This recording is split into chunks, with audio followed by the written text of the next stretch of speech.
much anticipated and talked about special session of the legislature regarding abortion will not be happening after all. Governor Pete Ricketts says he won't call senators back because the measure that failed during the regular session still doesn't have enough votes to break a filibuster. 33 votes are needed, but only 30 lawmakers support the bill. Ricketts has said in the past he wants to ban all abortion, even in cases of rape and incest. The abortion proposal in front of the legislature would have banned abortion starting at 12 weeks. I was saddened to see that though there were a supermajority of legislators who were willing to come to a special session and restrict abortions and do more to protect preborn babies after 12 weeks, that we didn't have the 33 necessary to be able to break a filibuster. We had a bill earlier this year that it also did not reach 33. In fact, we actually lost a vote.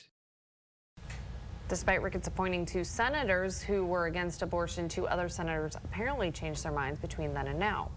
When asked if the recent Kansas vote on abortion had any part in that decision, he said he couldn't speculate, only calling out those who were against the abortion ban, believing it goes against what Nebraskans want. I do think that the majority of Nebraskans want to have some reasonable restrictions on abortion and do some protections for preborn babies, and that by not willing to take those steps, the legislature, and specifically the senators who are not willing to come into session, are out of step with the majority of Nebraskans.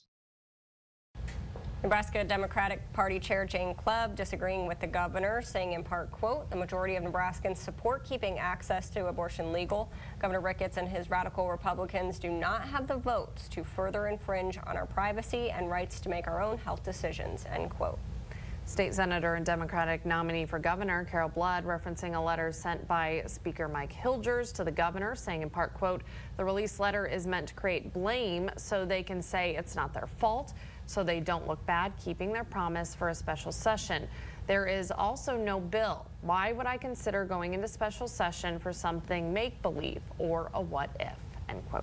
A Republican Nebraska state senator getting attention for a tweet calling for a mandate on vasectomies for all Nebraska men.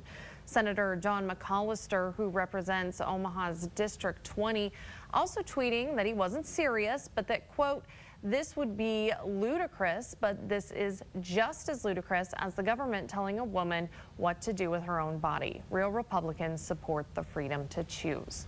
The tweet posted shortly before Governor Pete Ricketts announced yesterday that the special session he promised would follow the overturning of Roe versus Wade would not be happening.